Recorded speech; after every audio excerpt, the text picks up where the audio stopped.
पिछले वीडियो में हम लोग डी ब्लॉक तत्वों के इलेक्ट्रॉनिक विन्यास के बारे में पढ़ रहे थे और संक्रमण तत्वों की दो श्रेणी का इलेक्ट्रॉनिक विन्यास लिखना सीख चुके थे और उम्मीद करते हैं कि अगर आप ध्यान से पढ़े होंगे तो पूरी गारंटी भी दी जा सकती है कि आपका तैयार हो गया होगा, इसलिए कि बहुत ही अच्छे से बता दिए थे कैसे आप इलेक्ट्रॉनिक विन्यास लिखेंगे। तो आप एक दो बार अच्छे से अपने मन से, मतलब जैसे लिखवाया गया वैसे देख के अगर पढ़ लेंगे तो कभी भूल ही नहीं सकता है। और आप इसको अच्छे से एक बार दो बार देख करके वीडियो को दोनों सीरीज आप तैयार कर लेंगे। जो 4D सीरीज है सबसे ज़्यादा एक्सेप्शन उसी में है और उसको पूरा बता दिए थे कैसे याद करना है, तो आप कर लेंगे। अगला है हमारा तृतीय संक्रमण श्रेणी या 5D सीरीज। तो इसमें एक चीज़ ध्यान रखेंगे कि ये 5D सीरीज जो है ये छठवें आवर्त के तत्व होते हैं इसमें।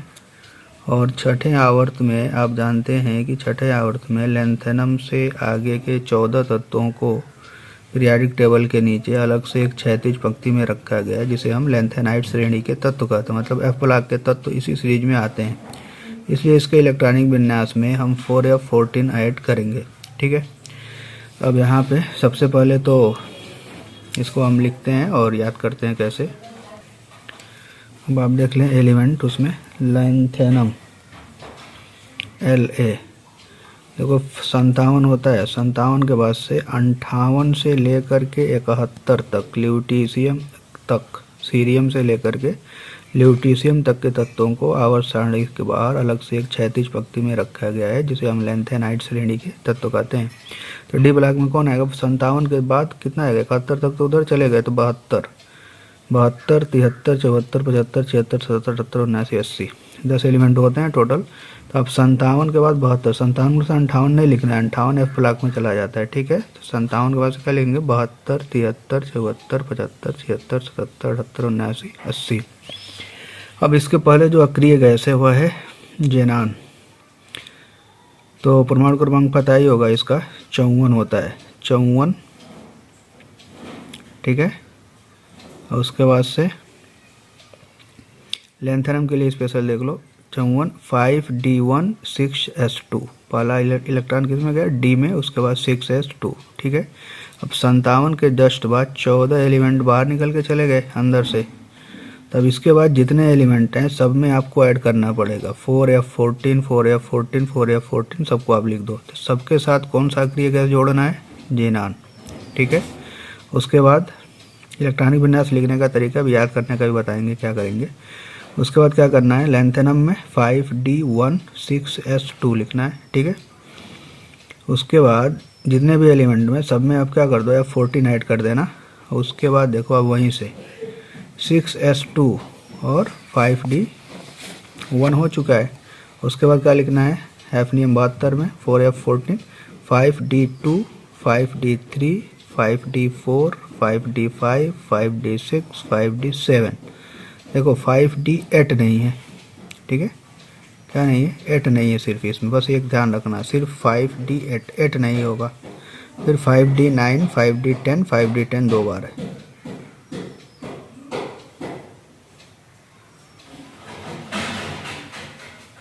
फिर इसके बाद से सब में आप ऐड करके जोड़ लेंगे। ठीक है, उसके बाद देख लो, क्या ये याद रखना, D8 नहीं लिखना है, D10 दो बार लिखना है। लैंथेनम में 4F14 नहीं लिखना है, सिर्फ लैंथेनम में 4F14 नहीं लिखना, बाकी सब में लिखना। अब हम आते हैं यहाँ पे, आपको याद भी करा दें लैंथेनम। उसके बाद क्या है? हैफनियम, हैफनियम के बाद से टेंटेलम, उसके बाद है टंगस्टन, उसके बाद है रेहनियम, क्या है? रेहनियम। उसके बाद है ऑस्मियम, उसके बाद IR इरिडियम, उसके बाद प्लेटिनम PT, उसके बाद गोल्ड AU, उसका मरकरी Hg। ठीक है, तो देखो कैसे याद कैसे करते हैं। मुंबई में हफ्ता का सिस्टम पहले पिक्चर में देखते भी थे हम लोग कि ये जो गुंडे लोग होते हैं, मतलब क्या बोलते हैं उसको, डान बोलते हैं। डान लोग होते हैं हफ्ता वसूलते हैं। तो ये लोग गए हैं हफ्ता वसूलने, तो क्या बोल रहे हैं, ला हफ्ता, ला हफ्ता, ला हफ्ता। पता चला कोई गया, हफ्ता नहीं दिया और पहुंच गए हैं सब, उसी का मेन जो डान है वही पहुंच गया है। तो दो कंडीशन है, या तो हफ्ता दे दो नहीं तो दुकान छोड़ के भाग जाओ। ठीक है, इस हिसाब से हुआ क्या, जो उसके जो हफ्ता वसूलने जाते हैं चेला जो होते हैं लोग, वही कहेंगे क्या बोल रहा है, जाके किसी दुकानदार से कह रहा है ला हफ्ता वरना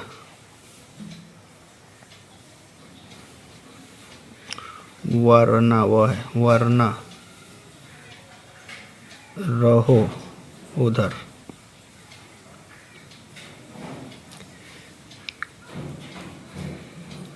या तो हफ्ता लेके आओ या ना उधर ही रहो, किनारे, मतलब नज़र के सामने नहीं आना है। ला हफ्ता वरना रहो उधर।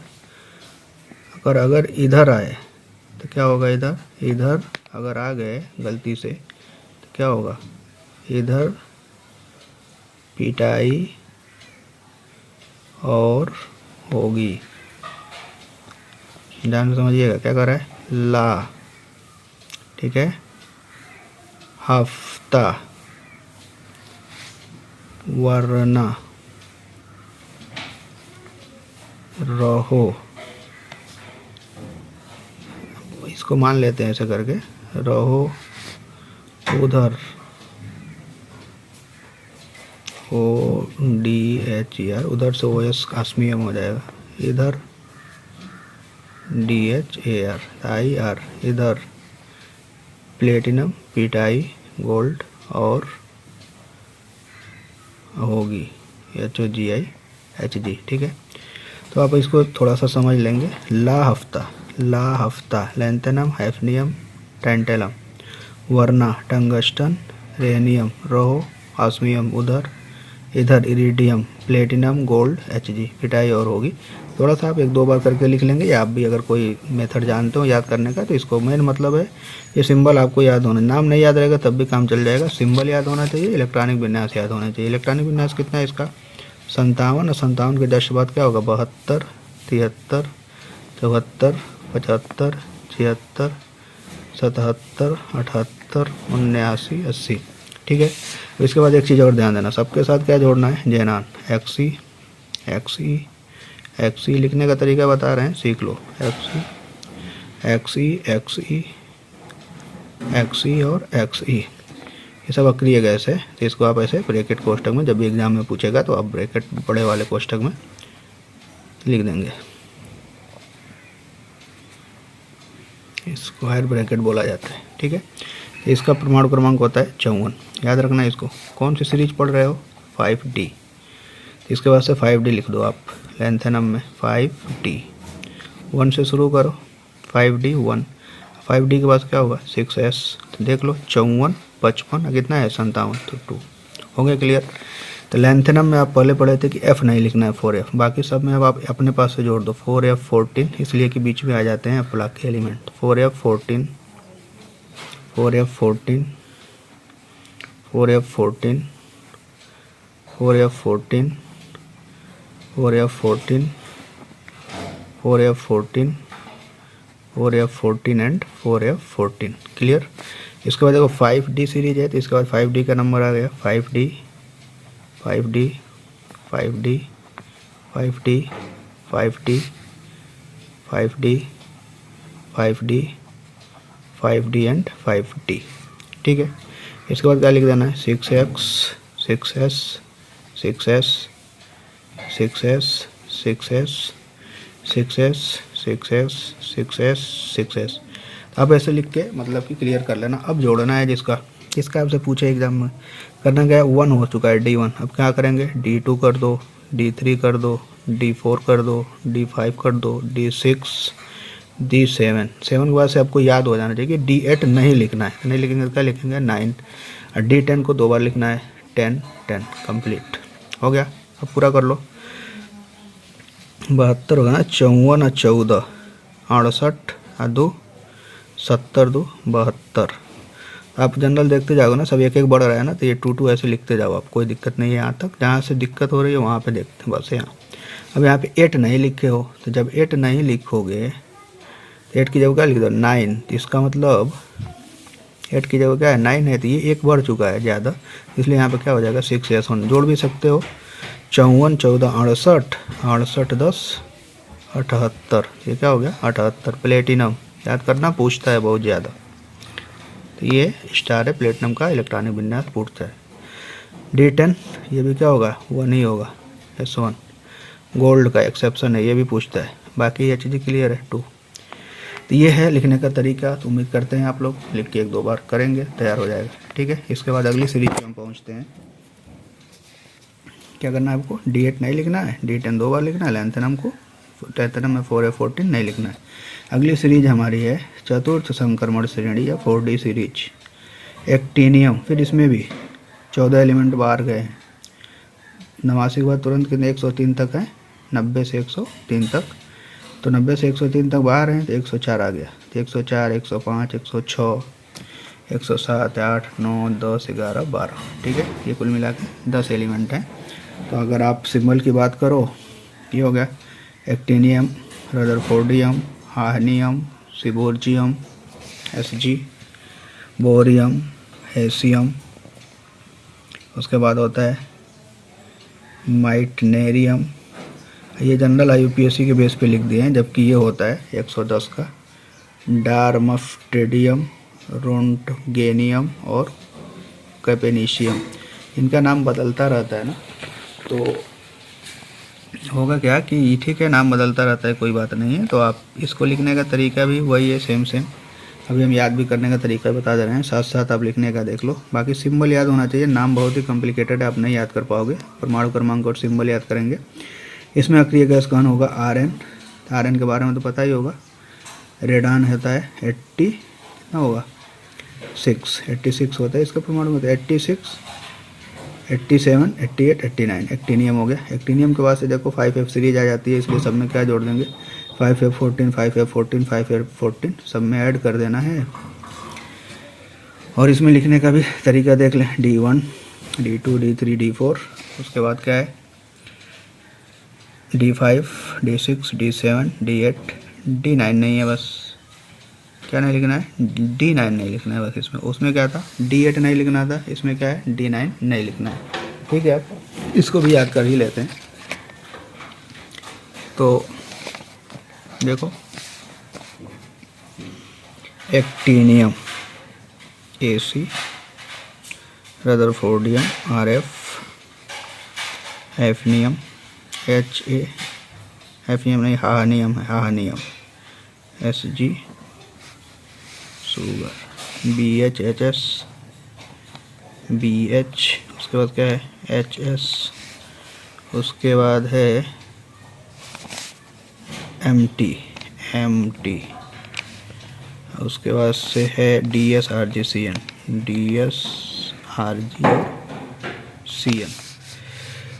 ये तो हो गया हमारा। उसके बाद क्या करते हैं, यहाँ पे एक्टिनियम है ना, तो 89 के बताएं अब क्या होगा 104 105 106 107 108 109 110 111 और 112। पढ़ने में टाइम लग रहा है बस, बाकी अब समझ लोगे ना एक बार तो बहुत ही तेज़ी में। 2 मिनट काफ़ी है तुम्हारे लिए, लेकिन अभी समझा रहे हैं इसलिए टाइम ज़्यादा लग रहा है, तो थोड़ा टाइम तो देना ही पड़ेगा समझने की। देखो स्वस्थ शरीर में ही स्वस्थ मस्तिष्क का निवास होता है। पढ़े हो, मस्तिष्क स्वस्थ होगा तभी हमारी पढ़ाई भी सही से होगी। तो अगर आप एक्टिव रहोगे तो कोई बीमारी नहीं होगी। दिन भर अगर एक्टिव रहो, बिल्कुल लेजीनेस अगर आपके अंदर नहीं है तो बीमारी से आप बचोगे, वरना अगर एक्टिव नहीं रहोगे तो कौन सी बीमारी होगी।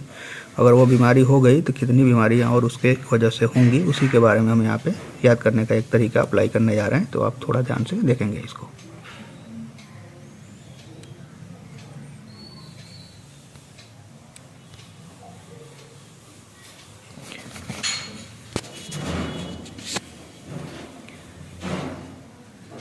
क्या हो गया,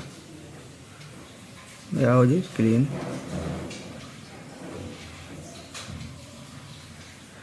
देखो AC हिंदी इंग्लिश में लिख रहे हैं, एक्टिव रहो, एक्टिव रहो, एक्टिव रहो, दिन भर अपने पास से जोड़ लेंगे। क्यों, अगर नहीं रहोगे तो क्या होगा, एक्टिव रहो, नहीं होगा तो क्या होगा, शुगर हो जाएगा। कौन बीमारी हो जाएगी, शुगर। शुगर होगी तो क्या होगा, शुगर बढ़ाता है, कौन सी बढ़ाता है, मोटापा। शुगर, अगर एक्टिव नहीं रहोगे तो शुगर हो जाएगा, शुगर से मोटापा बढ़ जाएगा, मोटापा होने की वजह से अगर शुगर हो गया तो साथ में 10 रोग और इसके संग हो जाएंगे। क्या मतलब, क्या कर रहा है, एक्टिव रहो, RF, ठीक है, HA, दिन भर अपने पास से जोड़, एक्टिव रहो दिन भर, हमेशा कुछ भी लिख सकते हो, वरना क्या होगा, शुगर हो जाएगा। एक्टिव रहो दिन भर, नहीं तो क्या हो जाएगा, शुगर। एक्टिव रहो दिन भर, इतना याद कर लेना। शुगर बढ़ाता है मोटापा, SG बढ़ाता है MT मोटापा। जब मोटापा बढ़ गया, शुगर हो गया, तो साथ में और बीमारियां हो गई। कौन कौन, 10 रोग संग, इसके साथ साथ कितने हो जाएंगे, 10 रोग और हो जाएंगे। आप याद कर लेंगे, नहीं याद होगा तो इलेक्ट्रॉनिक विन्यास भी याद है तो कोई दिक्कत नहीं है। बाकी लिखने के लिए अब क्या करना है, सबको क्या करना है, RN लिख देना है साथ में, RN। बहुत कुछ सीख चुके हो, अब थोड़ा स्पीड बढ़ाते हैं इसका, RN एंड RN, ठीक है, सबके साथ ऐसे लिख दो।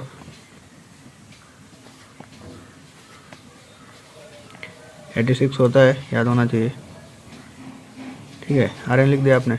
इसका एक्टिनियम है तो 6D सीरीज है तो 6D लिखना पड़ेगा, 6D, उसके बाद से 7S, ठीक है। बाकी सबके साथ अब 5F ऐड करना है, 5F14 सबके साथ लिख दो, 5F14 5F14 5F14 5F14 5F14, फिर उसके बाद से 5F14 5F14 and 5F14। 6D है तो अब लिख दो सबका, 6D 6D 6D 6D 6D 6D 6D 6D and 6D। उसके बाद से 7S, सब में 7S 7S 7S 7S 7S 7S 7S and 7S, ठीक है। अब D में D1 हो चुका है, D2 D3 D4 D5 D6 D7 D8 D9 नहीं लिखना है, बताया था उसमें, D8 नहीं लिखना था, इसमें क्या करना है, D9 नहीं लिखना है बस। तो D10 दो बार बस हो गया। बाकी सब में 2 कर दो, 2 2 2 2 2 2 और 2, यहाँ पे 10 कर दिए तो 1 और यहाँ पे 2, एक ही स्टार है बस 111 पर, ठीक है। तो ये है इलेक्ट्रॉनिक विन्यास लिखना, इसका कम पूछा जाता है लेकिन फिर भी आप तैयार करके रखेंगे, ज़्यादा एक्सेप्शन नहीं है। सबसे ज़्यादा एक्सेप्शन 4D सीरीज में था, उसको हम अच्छे से बता दिए हैं। बाकी ये 5D और 6D भी बता दिए, थोड़ा सा 1-2 बार टाइम दोगे, लिख लोगे, लिखना आ जाएगा तो फिर इलेक्ट्रॉनिक विन्यास 1 से लेकर 118 तत्वों का लिखना आपके लिए काफ़ी आसान हो जाएगा। तो अभी तक तो ये सब क्या है, बाकी आप चतुर्थ संक्रमण श्रेणी या 4D नहीं है, कौन सी सीरीज है, 6D सीरीज। कौन सी सीरीज है, 6D सीरीज।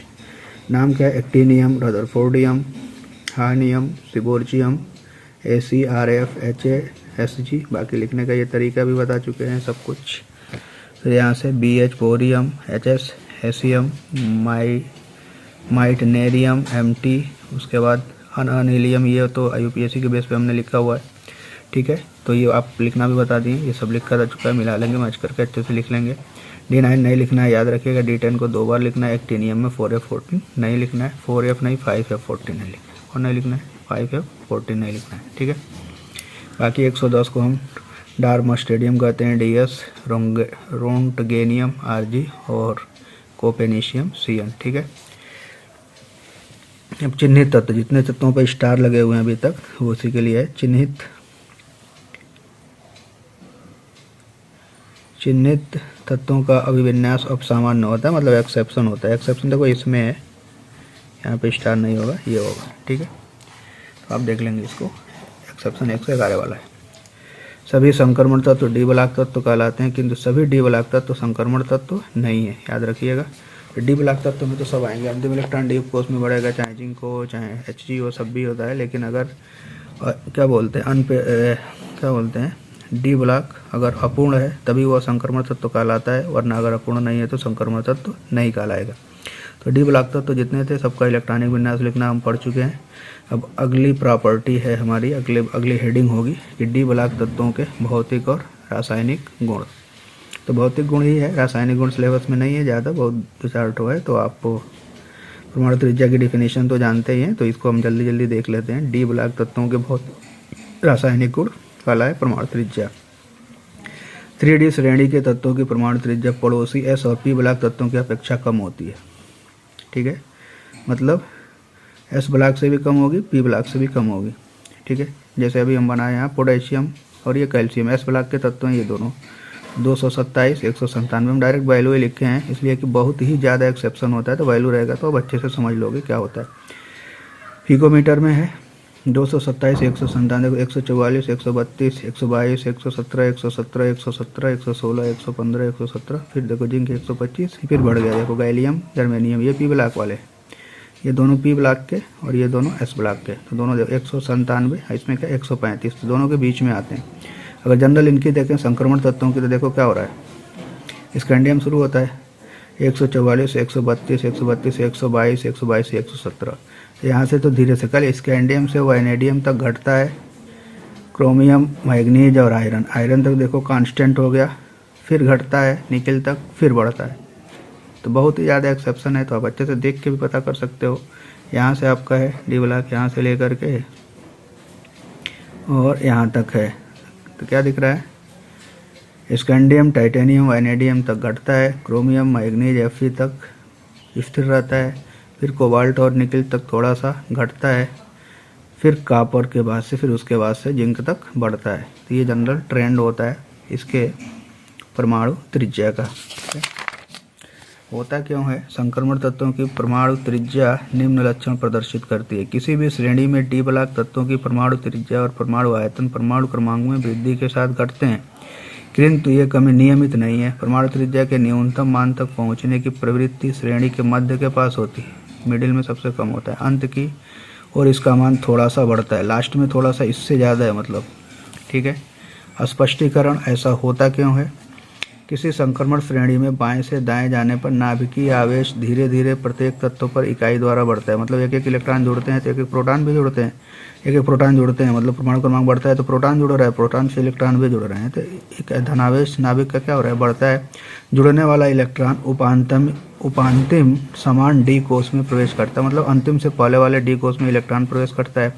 जुड़ने वाले ये इलेक्ट्रॉन बाहरी कोष के इलेक्ट्रॉनों और नाभिकीय आवेश के बीच होने वाले आकर्षण को परिरक्षित करते हैं, मतलब बाहरी कोष और नाभिक के बीच का जो आकर्षण होता है उसकी थोड़ा मतलब कि ये परिरक्षित करते हैं, स्क्रीन की तरह काम करते हैं। बढ़ते नाभिकीय आवेश की प्रवृत्ति परमाणु त्रिज्या को कम करती है, जबकि इलेक्ट्रॉन जुड़ने की प्रवृत्ति परमाणु त्रिज्या का मान बढ़ाती है। दोनों केस, नाभिकीय आवेश की वजह से मान क्या होगा, परमाणु त्रिज्या का मान घटेगा, लेकिन इलेक्ट्रॉन के रिपल्सन की वजह से मान क्या होगा, बढ़ेगा। अब देखो होता क्या है, शुरुआत में डी कक्षकों में इलेक्ट्रॉनों की संख्या कम होती है ना, स्टार्टिंग में 1 2 3 4 5, उसके बाद में बढ़ना शुरू होगा। वही कह रहा है, श्रेणी के शुरुआत में डी कक्षकों में इलेक्ट्रॉनों की संख्या कम होने के कारण बढ़े हुए नाभिकीय आवेश का प्रभाव अधिक हावी होता है और इससे परमाणु त्रिज्या घटती है। यहाँ से एकदम क्लियर हो जाएगा, अब सिर्फ आप पढ़ लोगे तैयार हो जाएगा। बाद में अब देखो इलेक्ट्रॉनों की संख्या बढ़ रही है, बाद में जब डी इलेक्ट्रॉनों की संख्या बढ़ती है तब परिरक्षण प्रभाव बढ़ता है। स्क्रीनिंग इफेक्ट बताए थे कि 3 अगर कंटिन्यूस पर्दा लगा जाए, टार जला जाए तो लास्ट वाले पर सबसे कम इफेक्ट पड़ता है, स्क्रीन इसी को बोलते हैं। बाद में जब डी इलेक्ट्रॉनों की संख्या बढ़ती है तो परिरक्षण प्रभाव बढ़ता है और इलेक्ट्रॉनों के बीच प्रतिकर्षण बढ़ता है। इस प्रवृत्ति से परमाणु त्रिज्या घटती है। ठीक है, इसलिए श्रेणी के मध्य में कहीं पर परमाणु त्रिज्या की प्रवृत्ति का न्यूनतम मान परिचित होता है। कहीं ना कहीं न्यूनतम मान है। सबसे न्यूनतम तो आप देखे हो 115 किसका है, बता सकते हो। जब हम समूह में नीचे आते हैं, अब देखो ग्रुप की बात होने जा रही है। अभी तक तो किसमें था, बाएं से दाएं जाने पर। अब देखो शुरू में स्टार्टिंग तक कुछ देर तक बढ़ता है, फिर कांस्टेंट हो जाता है, फिर घटता है, फिर बढ़ता है। ये रेयर मतलब है, लेकिन कैसे होता है तो इसके लिए ये दोनों स्पष्टीकरण आप चाहो तो लिख सकते हो। अगर स्पष्टीकरण पूछेगा, नहीं तो जनरल आप तैयार करके जनरल लिख सकते हो उसके मेन वैल्यू से। जब हम समूह में नीचे आते हैं तो परमाणु त्रिज्या बढ़ती है, किंतु यहाँ से एकदम याद कर लेना, ये इम्पॉर्टेंट होता है। ये तृतीय संक्रमण श्रेणी में हाफनियम एवं उसके आगे के तत्वों की परमाणु त्रिज्या द्वितीय संक्रमण श्रेणी के तत्वों की परमाणु त्रिज्या के लगभग बराबर होती है। जबकि पड़े ऊपर से नीचे जाते हैं तो पूरा एक नया कोष जुड़ जाता है। तो इसके हिसाब से क्या होना चाहिए, परमाणु त्रिज्या बढ़ जानी चाहिए। लेकिन होता क्या है कि द्वितीय संक्रमण श्रेणी और तृतीय संक्रमण श्रेणी के त्रिज्या आपस में क्या हो जाती है, इक्वल हो जाती है। लगभग क्यों हो जाती है, स्पष्टीकरण क्या है इसका। परमाणु त्रिज्या समूह में नीचे की ओर जाने पर बढ़ता है क्योंकि एक नया कोष जुड़ता है। लेकिन देखो द्वितीय और तृतीय संक्रमण श्रेणी में तत्वों की लगभग समान त्रिज्या एक विशिष्ट प्रभाव के कारण होती है, जिसे लैंथेनाइड संकुचन कहते हैं। लैंथेनाइड संकुचन के कारण क्या होता है, परमाणु त्रिज्या लगभग इक्वल हो जाती है। लैंथेनम से ल्यूटेशियम तक लैंथेनाइड आयनों के आकार में नियमित कमी लैंथेनाइड संकुचन कहलाती है। यह बढ़े हुए परिरक्षण प्रभाव की अपेक्षा बढ़े हुए नाभिकीय आवेश के अधिक प्रभावी मान के कारण होता है। दोनों होता है ना, परिरक्षण प्रभाव और नाभिकीय आवेश दोनों मान होता है। तो दोनों में ज़्यादा प्रभाव किसका होता है, नाभिकीय आवेश का। जब नाभिकीय आवेश का प्रभाव ज़्यादा होगा तो नाभिक क्या करेगा, कोष को अपनी ओर आकर्षित कर लेगा। नाभिक क्या बोलते हैं, कोष छोटा हो जाएगा और परमाणु त्रिज्या घट जाएगी। ठीक है, तो ये याद करना। ये वाले जो लास्ट वाला ये जो बताने जा रहे हैं इसको देखो ध्यान से। लैंथेनम के आगे के प्रत्येक तत्व की परमाणु त्रिज्या समूह में उसके ऊपर रखे गए तत्वों की परमाणु त्रिज्या के समान होती है। जैसे जिरकोनियम हैफनियम ZrHf लगभग 45-44, Nb 34, टैंटेलम 134 लगभग 134, दोनों इक्वल है। तो कम से कम ये जितना वैल्यू 3 लिखवाया ना, वैल्यू ही आप याद कर लीजिएगा, पूछा जाता है। ठीक है, अगला है आयनिक त्रिज्या। समान आवेश वाले आयनों के लिए संक्रमण तत्वों की दी गई श्रेणी में परमाणु क्रमांक में वृद्धि के साथ परमाणु त्रिज्या धीरे धीरे घटती है क्योंकि प्रभावी नाभिकीय आवेश बढ़ता है। अगली टॉपिक होगा आयनन ऊर्जा। इसको हम अगले वीडियो में कवर करेंगे। Thank you.